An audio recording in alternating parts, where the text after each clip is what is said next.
Alan Quinlan, good morning to you. How are you? Oh, grand lads, now yourselves. We're having a little bit of debate here. I'm a bit glass half empty. Owen's glass half full. It's overflowing his cup of joy at the quality of our performance the weekend. No joy. It's no joy whatsoever. I don't know. I'm worried. That's the starting point. Well, I was worried before the first test, and you should be worried anytime we play in New Zealand. Even though the last couple of years we've had 3 great results against them, but. Yeah, I'm with Owen on this. The glass is half full for me, which is surprising because I'm usually pessimistic. I still think it's going to be a mammoth task, to be honest, Ger. And they could get better.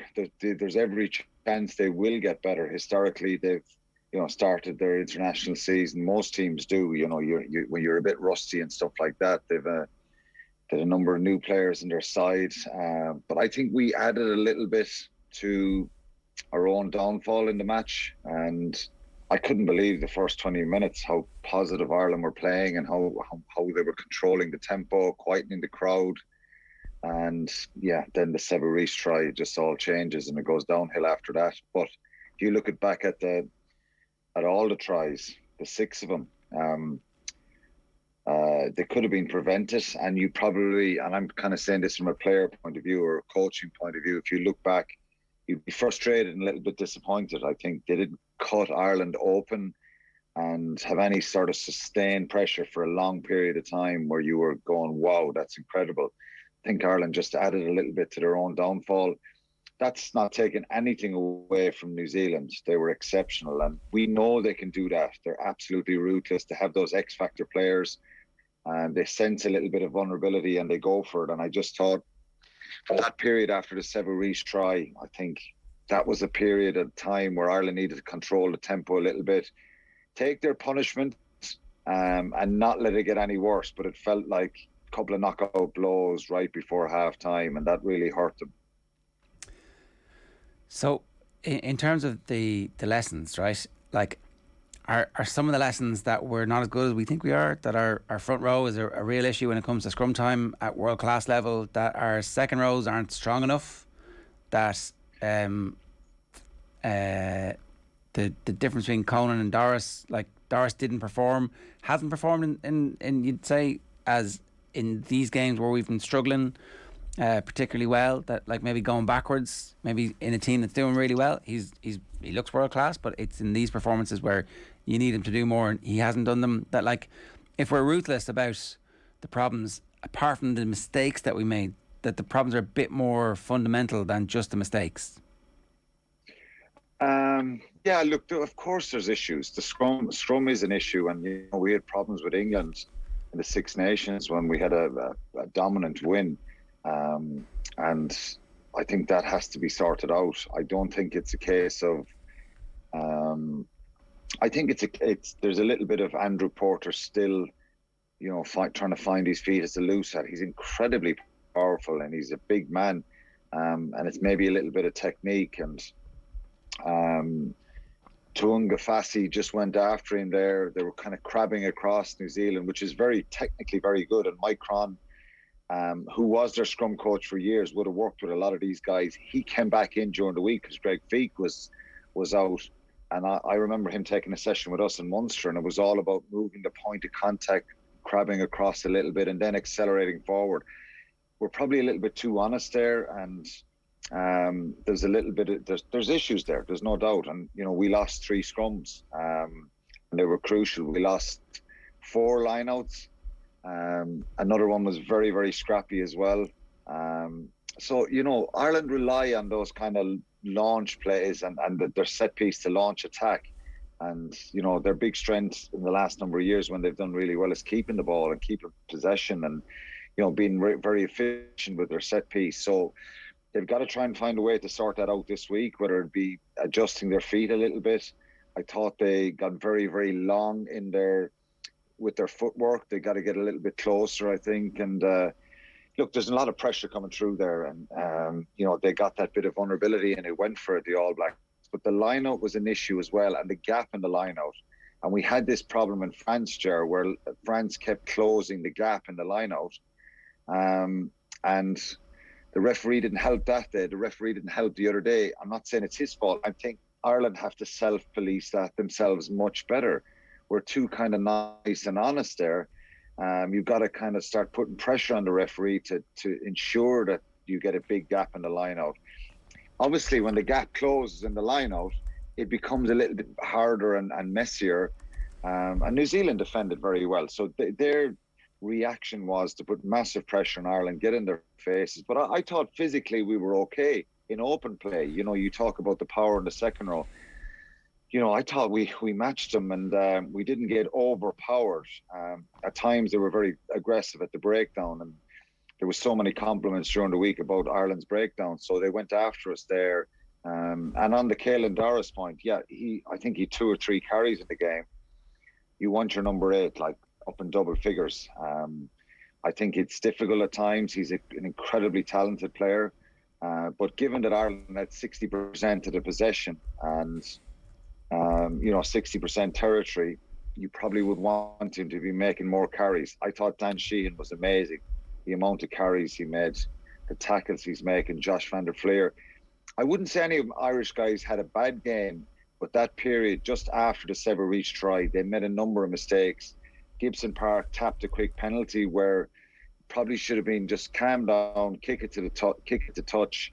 A couple of kicks from the backfield that went straight down to Jordy Barrett, inviting New Zealand back in attack. There was a penalty from James Ryan from the kickoff, which is very uncharacteristic of him. And they got 2 tries then. So they were the real hammer blows. So, we still have some issues, of course, but I think we added to our own downfall a little bit there. You mentioned the honesty thing a couple of times there, Alan. How do you change that over the course of the lifespan of a squad? So say you look at that front row, how do you make them less honest or more kind of street fighters over the course of these next few years, if that's a big problem in your eyes? I think when teams are crabbing across a little bit, it's hard to describe it here on a video. You probably need a chalkboard to start talking about angles and different positions on. But I think we're very square and straight and honest. And teams are, if you can imagine, all 8 of the opposition are moving maybe a couple of inches and then changing their point of the drive that they're going, the angle they're going at. And if you're doing it as 8, it doesn't look as obvious as, we'll say, a loose head kind of running around on his own and painting the picture to the referee. So I think we've got to kind of counteract and move with it, if you like. As I said, look, Andrew Porter has kind of been under a little bit of pressure there, and he's an incredible player. And I think there's just small technical issues that maybe he can sort out with John Fogarty. No quick fix solution, but I wouldn't be overly concerned that we have a major problem in the scrum. We have some problems that need to be fixed. The other issues, I think, is just trying to be far more accurate. I remember saying in November it was the most complete performance from Ireland when we beat New Zealand in all 3 of the wins. It was because Ireland were so accurate in everything they did. They kept... If you look at the first 20 minutes the other night, I thought it was exceptional. You've got to tip your hat to Ireland and say it was brilliant. It's hard to keep that going. I thought we tried to overplay a little bit too much then. So it's just getting that balance right. Regarding the line-out, well, if I was there, I'd probably be whinging and whining at the referee and looking for my captain to kind of step out of the line-out and slow down the line-outs. You might get free kicked once for it, but to be really in his face saying, we haven't got a big enough gap here. They keep closing the gap all the time. And again, it's a technical issue that people mightn't understand, but I think it does make a difference. If you have a little bit of a gap in the line-out, it stops the opposition from kind of getting across, touching shoulders, nudging you in the air, and really compressing the line-out, if you know what I mean. So it's not that, we're a pushover there, but I just think we need to be a bit more street smart and be able to slow the game down a little bit and not allow teams do that to us, because that's what New Zealand ultimately wanted to do the other night, is get in Ireland's face and really rattle them, and they did so for that period. And Ireland just made mistakes in that 10 or 12 minute period when it got frantic. And it's easier for me to say it, but they're an incredible side and they can do that to anyone if they're on the front foot. Yeah. But I just think a couple of decisions we're a fairly seasoned right team there for Ireland. Like a bunch of those players have been on Lions tours. They've been in matches where it's going against them, and it just felt like nobody knew what to do to stem the tide or to slow things down.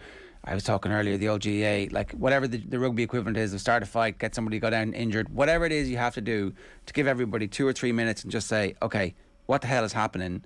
Why aren't we doing the things we said we would do? Everybody needs to go back and start taking individual and collective responsibility for it. Well, to be honest, Ger, we want, in fairness, we've criticised the team before for not being expansive and ambitious. But when the game's going against you, correct. Right? That's what I'm talking about. So what? Yeah, and I agree with you. So what do you do? One of the things I highlighted and I looked at in that period is we kicked back a few balls, and New Zealand kicked the ball 28 times in the game. We only kicked it 20. So that kind of tells a story that we were trying to play more, particularly in that second half. I thought the response was brilliant in the second half. But at times we kicked up the touchlines and up the middle of the field.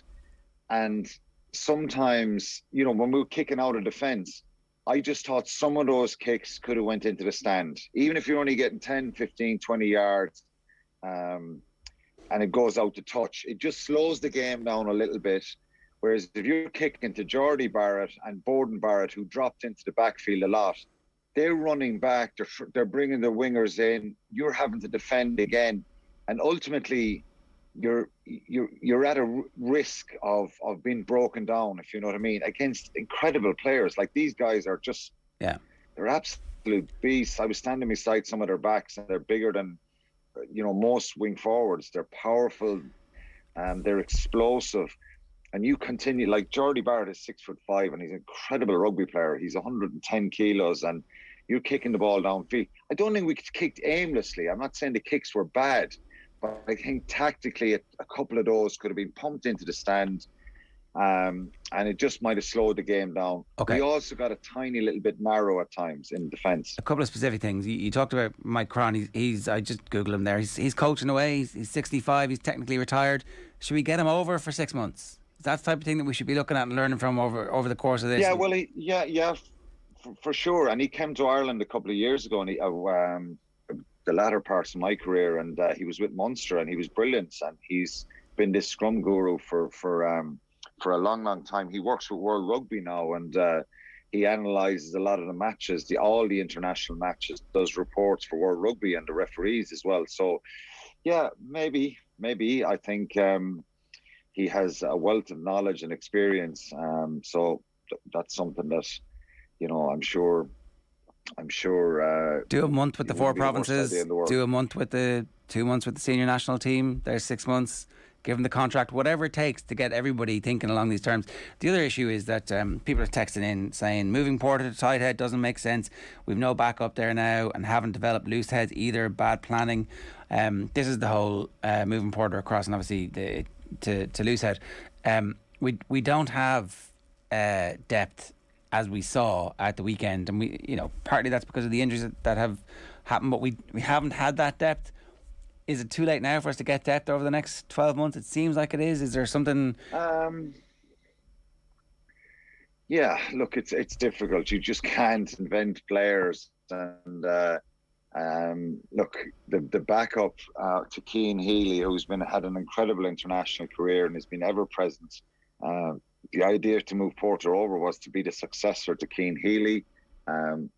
You'd love to have more. Finlay Bealham is there as a tighthead, Tom O'Toole. But Jeremy Loughman gets picked on the tour, who I think has big potential and needs to be coached better, and probably there's improvement there. But it's difficult. It's tricky. I think, listen, we were hailing this 6 months ago when in November when you had Furlong and Porter on the field together. And we were talking about world-class front row with Kelleher. Yeah, we need to stop talking about that, though. And the we do, because they're not a world-class front row if they're getting destroyed by England, and they're getting destroyed now by it's the All Blacks. It's a difficult period for them. I think they can be. I think Porter still can be a top-class international loosehead, and he is, but he's just technically getting caught by a few props. I do think that, Keller is a loss, even though Sheehan was absolutely amazing. But I think one or the other coming off the bench, having Henderson there, or Tyburn coming on and off the bench, Jack Conan coming off the bench, or O'Mahony, we lost a little bit of that impact with a couple of players, and we don't have the depth in certain positions, and that's just a reality. Well, let's talk about selection then for next week. Is there a case for moving Tyburn into the back row and getting Ryan Baird on the team so that we beef up the line-out options and that we beef up the physicality of the team? Or, like, it doesn't seem as if they think Ryan Baird is a starter at this stage. They haven't included him. And I was surprised that, he... I wasn't surprised that Kieran Treadwell was there and he came on and he was ahead of him in the Six Nations. It's certainly an option to get him involved, given the impact and the energy that he has, and exposing him really to a really hostile situation and playing against the All Blacks here in New Zealand. It could be an option. I think if Ian Henderson was there, there's probably an option to move Byrne into the back row. I don't think it'll happen. I think the line-out issues we had were probably just timing issues. And I think Paul spoke to the media on Sunday about that. And it was timing. It was probably... Because, again, I look back at the France game in the Six Nations, and there's a couple of throws where it's hitting the top of the jumper and there's nobody up there with them. It's a timing of the lift or timing of the throw. So they need to get better at that. Regardless of changes, I think Jack Conan's impact off the bench was very good. You mentioned that about Doris, but I'm not sure if there'll be that many changes. I think you might think I'm crazy to say this, but I'd be thinking of putting Gary Ringrose in the wing and playing Bundy Aki and Henshaw together in the centre to try and beef up our physicality in that backline a little bit. We've been talking about that for years here. Like, let's try it and see what happens. That's not any kind of knocking Keith Earls' performance. I thought he was brilliant and the try he scored. But Ringrose is kind of special, and Henshaw, they both had great moments in the game where they were making a lot of ground in that second half. So they have to defend better, Ger, to have any chance the weekend. Make it really, really difficult, even when they're under pressure for New Zealand to get any sort of line breaks. And then, look back at that first 20 minutes. So the glass is half full. That, like Owen, but you could get to stride too. These guys can just, if they change gears, they can be extremely, extremely dangerous. But I think, Ireland can have a go at them, and hopefully they will have a real crack off them on Saturday. One of the things that we keep talking about when it comes to the conversation of depth is what happens if Ireland get injuries, and these players need to come in and replace them. But I think maybe what's kind of obvious now is that depth needs to be there for players who are out of form as well. And like you make the point, if Ian Henderson was in there, you put Byrne in the back row. Is there a chance actually that it would just be James Ryan who would miss out at this point? Like, I mean, doesn't make the starting 15 for a while, plays himself back into form, and all of a sudden the depth works a little bit better on that level. It feels that he kind of has to keep playing now because of a lack of options. It could be, yeah, but he has got to keep fighting through this period as well, because he's not. We were so spoiled with what James Ryan brought in the early parts of his career a couple of years ago. It was just sensational, constant carries, impacts over the game, like big moments. He's fighting to try and find that kind of form again, and sometimes as a player you've just got to keep going. I thought he put himself about, made loads of tackles, loads of carries the other night.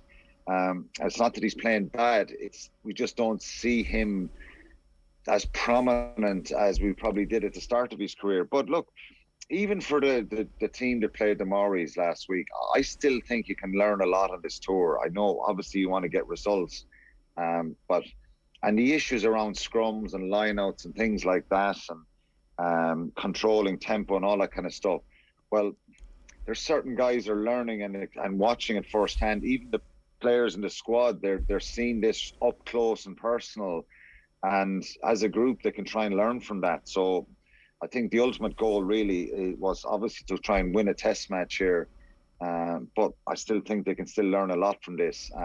It's really, really important. We said it on Friday that it doesn't end up being a big score at the weekend. I have a feeling Ireland will be better. I believe they'll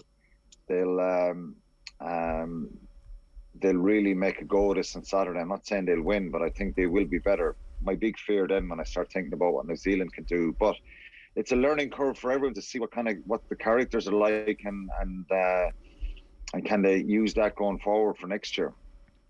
Yeah. What about Sexton? And like, we've been talking really since he made it clear after the Lions that he wanted to go to the next World Cup about how dangerous it would be for Ireland to try and rely on Sexton because of the injury profile and the position he plays in. He gets hit a lot, and maybe it's tackle technique. I don't know enough about that to be able to speak to that, but certainly he's gone in the middle of the game, early in the game, at the weekend. Do we now just need to say, if you make it to the World Cup, great, but we're going to plan not to have you in all our big games? Because it just seems like it's a bad idea to put the eggs in the basket of somebody who's coming to the end of their career. We did it with Rory Best, and it backfired horribly in the last World Cup. It could easily just have the same thing again, where he's over the hill by the time the World Cup rolls around, but we haven't given any game time to anybody else, and so therefore nobody else had the opportunity. So is this now, irrespective of whether or not he's fit, pick Carbery at the weekend and go with it? I'm divided on that. I really thought Carbery, there was something about him when he came on the other night that I really liked. I thought even when he went for that try when Rico Ioane stopped him, there was something about him the other night that I liked. I liked that he had to be thrown in at the deep end. He did play really, really well in a tough situation, but I think he was going to start a test anyway, Carbery here. I think that was the whole idea. So he could start anyway at the weekend, and maybe it's a case of play Sexton next week. I just think, you make a very valid point of hitting a World Cup next year and the fly has behind not having enough game time then, and we're kind of... But after a World Cup, Ger, that's when your rebuild starts as well. And I don't think, you just got to deal with it then when it happens. I think if the fly has behind, we're putting more pressure on Johnny Sexton, but they're not challenging the same. So I think Joey Carbery, as I said, did really well the other night. But if Johnny Sexton's fit at the weekend, would I start him? I just think his mental strength and his resilience and the power and presence that he has, I probably would. People will probably disagree and say, well, we need to get Joey Carbery out in the field. But I don't know. I think the third test is probably one where I would start Carbery, but I'm not sure what they'll do yet. It's also kind of like just the leadership element of things, as opposed to the number 10 that he is, like that early hit that... I know it's not that's the thing. It's not that the playing ability, because I think Joey Carbery's taken strides in the last few months. To start at France, coming on at the weekend as well. It's just presence. I think they need to try and learn a little bit off Sexton, get a bit narky like him, be more vocal. You want your fly, you have to be really, really vocal. And to be fair, Joey Carbery seems to be a little bit quiet. He needs to start bossing people around the field. I'd love to see him doing that. It's also like, I don't know what they're going to do. That moment early in the game when Ringrose has that tackle on Sam Cane, you can see Sexton being like, what a hit. And kind of like that, just...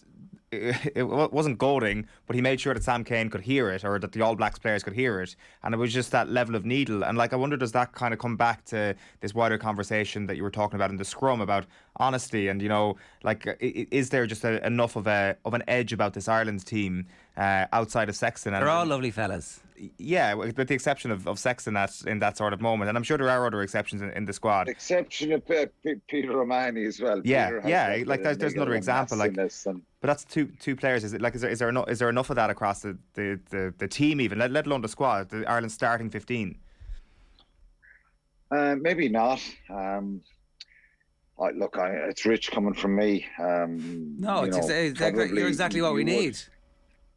Yeah, look, you probably need a little bit more of an edge. I was kind of pumped up on Friday being at the press con, the captain's run myself, just thinking, I'd love to kind of, I'm not saying even when I was playing that I would have played well, but it was kind of one of those ones where you're going into the real deep end here, and you're going to get smashed, and you're going to get hit, and you'd love to have a fight there and kind of really get stuck into them. But look, I think they're incredibly tough players. Like Robbie Henshaw's the machine. Like, you know what I mean? You're not going to go out in the field and intimidate him. Robbie Henshaw would kill me with a tackle if I thought I could kind of intimidate him. But there probably is a little bit of room just to have to be a bit more nasty and kind of have more of the Gary Ringrose hit and stuff like that, and kind of stand toe to toe a little bit. It's not going to win you matches, but sometimes the body language kind of generates a bit of energy amongst yourselves and stuff. But look, ultimately, I think Ireland need to technically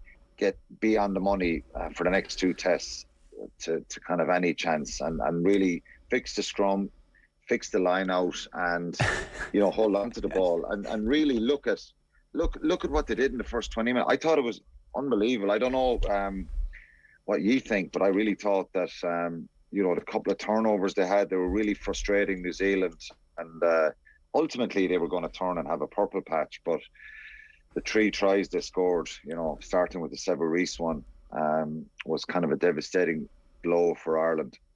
It just had the bang of some of those games where we start well against the All Blacks, and then they hammer us without us almost noticing that the game is gone, and the game is gone at half time. And that's why it's also hard then to read too much into the second half, because the game is over, and we all know the game is over at that stage, really. And anytime we scored, they were scoring, or anytime it looked like we were going to score, they knocked the ball out of our hands. But to be fair, Ger, they would have loved to put 60 points on us, you know what I mean? And it wasn't as if they stopped.